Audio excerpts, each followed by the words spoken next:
Hello, this is Yehna. And this is Jessie. We are excited to be back with another episode. We wrestle through many different questions and we wanted to invite you and elaborate more on the question of what's stopping you from entering into uncomfortable spaces. So welcome and join us at the table. To be honest, it took us every ounce of energy to figure out what we wanted to say for this. Because it's 1 a.m. currently. But we really wanted to record this because, the question, what's stopping you from entering into uncomfortable spaces? Because it's uncomfortable. But I feel like there's more to it. And because Yehna and I are in a new environment and there will be uncomfortable spaces that we have to enter into, we thought it was a good opportunity for us to kind of elaborate more on that and to process through what is behind the fear of uncomfortability. And I challenge you guys as you are listening to think about your own self and think through why do I not like being uncomfortable? Where is that stemming from? But Yehna, what are your fears in being in an uncomfortable space or situation? I think as you're speaking, that really kind of sparked a experience I had just being in this trip. But my big fear is being disappointed and, in a sense, being betrayed. I think for me, I'm speaking more in terms of relationships. But why would I do something or allow myself to enter into a quote unquote space where I know I could possibly be hurt again, or I already know what's coming for me? Why would I put myself in that shoes? Which is not fair, because with every person I meet, they're different and they hold a different story. And even just being here, when I went to this church, and nothing against the church, but for me, it for some reason triggered kind of a flight or fight response, because I think my body just subconsciously was afraid. Oh my gosh, all over again. This is gonna happen all over again. I'm just gonna be put in this position where I need to do perform again, it was weird because I thought I was healed, or as in past it, but that fear was very much there. So as I was thinking through what to write down as our outline for this podcast, I was like, what is the underlying or the overarching theme of why I have a hard time doing what I know I should do to grow? It's because of that fear of being disappointed, fear that it's gonna just happen all over again. And let's be real, there's a reason why you've developed this narrative, and it's sad to say, unfortunately, a lot of the cases, it was true. You did decide to move past it, and again, you were disappointed. And it's sad that that's the case, but that's sometimes the reality of our brokenness and people just not being able to show up well.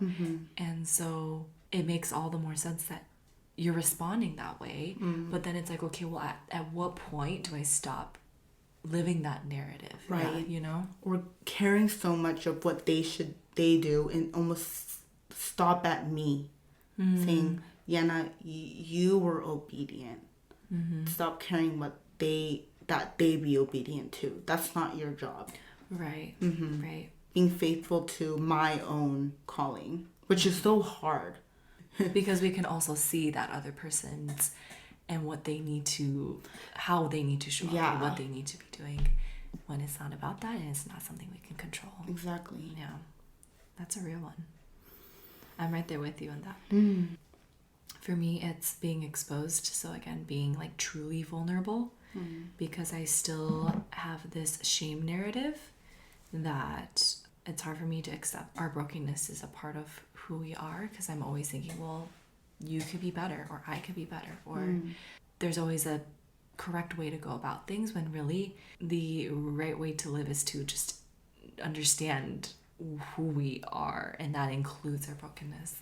That's not something that I am good at. And so I feel uncomfortable when I am even just an inch further than from what I like to present myself. So that is definitely a challenge that I still am working through. But now that we've acknowledged kind of what is the root of why we're not stepping into uncomfortability, even then, we still want to think of ways that we can press in and lean in. And like we said in previous episodes, like I feel like God is tugging at our hearts to have this summer really be a summer of transformation and a rebuilding process. So what are those practical ways that we can do that? Yeah, Yehna, you want to start us off? Yeah, for sure. I think it was even just hard writing this down because in a sense I have to now admit it out loud to myself and to whoever is listening. And it's almost like me saying, guys, keep me accountable. But I'm like, do I really want you guys to keep me accountable? Maybe I'll post this in December so that no one can keep me accountable and I'll be back in Texas. LOL. For real though.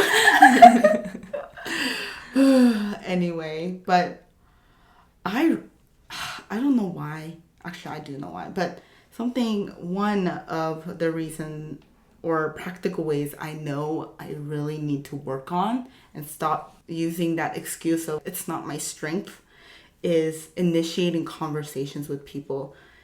And I think my two excuses for those things is one, it's not my strength. I don't know what to do. And the second is just, I'm like, oh, I don't know how to hold good conversation. I just think either too abstractly that they don't know how to engage, and I know that, and so I'm like, oh, Yehna, you just think too weirdly. Let's not even try. So it's almost easier to not engage at all. But I think it's really just rooted from this, again, being disappointed. What if I mention something that I'm really passionate about and they're not as enthusiastic as I am? And so therefore I'm like, oh shoot, I made the situation awkward. I talked too much. And so, but really pressing into allowing myself to be curious and allowing myself to not be so deep. It's not that deep. And I don't mean that to be self-insulting. I think I really need to step out and allow other people to be curious with me. Yeah, I think just initiating conversations with anyone, even if it's just a simple question as what's your favorite restaurant in this area, and being okay with that. It doesn't always have to be so what traumas do you have?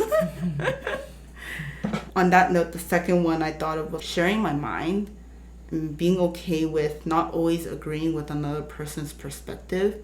And I think there's value in agreeing and seeing all these different sides, but also allowing yourself to stand firm in your opinions and doing that out loud. Because I think that requires a different type of boldness. And of course there's a place and a time for that, but also again there's a place and a time for that. I revert to just agreeing, and at some point when I'm with people that I'm not as close with, they think I'm just very wishy-washy. And so then it flows back into, oh, Yehna's not the type to be able to have any conversation with. Then I lose connection, which goes back to feeling betrayed and disappointed. And so it's like a cycle. Yeah. I did notice, as you were sharing, I do realize a lot of the times it's okay, you're either gonna get 0 conversation from Yehna or 100 level conversation from Yehna. It's either I don't engage with you, or I am asking very deep-rooted trauma questions. Yeah. There's nothing wrong with that. It's just something I did notice about you. And when you said oh, I don't think I'm a good conversationalist, oh, that makes sense, because that fear is stopping you from even trying to engage in that, right? Yeah, because I know that not everyone thinks like that, and I think that's almost admirable that they're able to think outside of just one thing. Because for me, if I'm passionate about one thing, I have a hard time coming out of that one thing. So I'm learning I always learn something new about you every time we like reflect together. I'm like, oh yeah, I did notice that, but you put it into words for me. So for me to be challenged, I feel like I share this every single time, and every challenge episode is to let myself be known and engaging in conversation, not just as a listener, but as a participant that's equally contributing to the conversation, which is very unnatural and uncomfortable for me to do. But something that I think will be good for me this summer is receiving prayer and seeking it out myself, which is something I don't like doing because, first of all, I immediately cry when I have some stranger or someone that I don't know, ask for prayer for. I always cry because I get emotional about it, but it's also that the fact, I think it's partially shame in realizing like, wow, I need help and I'm asking for help in a public space, which is something I need to work through.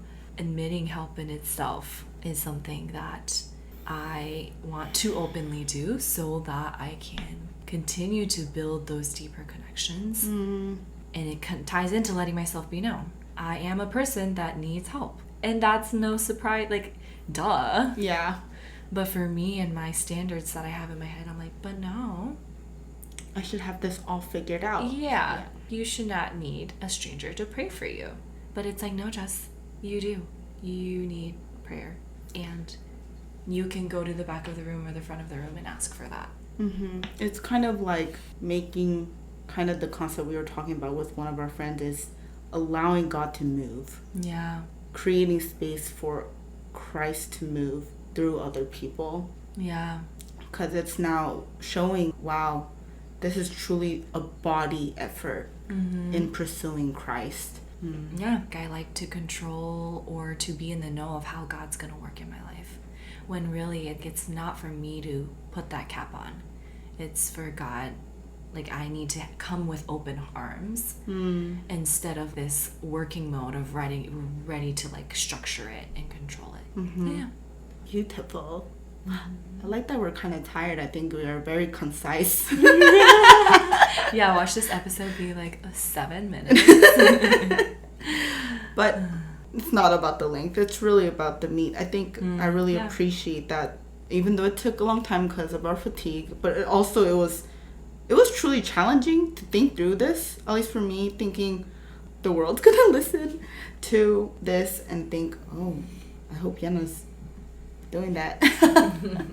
You better. You better. You Yeah, said it on you're the right. podcast. You're right. You gotta actually, there's people keeping you accountable. Yeah. And before I close, I like that you mentioned the control pieces, because it really is. Even though I say, yes, I am scared of disappointment and betrayal, it's because I still want to control how another person reacts to what I do. Oh, oof. That can be another episode in itself. Anyway, yes, I hope that you guys also think through this, because this was hard to think, because like I said, it's uncomfortable and it makes you kind of cringe at yourself thinking, why is this so hard? Why am I like this? Yeah. I hope that in the process of reflecting on this, that you also give yourself grace. You have room to grow. With that grace, be challenged to actually move forward. And for Jessie and I, what better opportunity than this summer to do that? For sure. Meeting different people. And when they ask, what do you need for prayer? Actually speaking up to share your prayer request. And or for me to at least do my best to be curious for another person instead of shutting them out.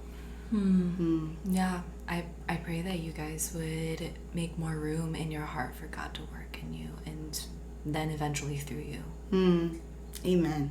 Well, this is the last of our Korea series, being side by side. This was kind of nice, being able to look at each other in the eye without a screen and not us buffering. But anyway, we will continue to record, so catch us on YouTube, on Spotify. Thank you so much for listening to our episodes. We've been seeing a lot more people go through some of our older episodes as well, so we truly appreciate that. And all our updates will be coming on Instagram, so follow us there.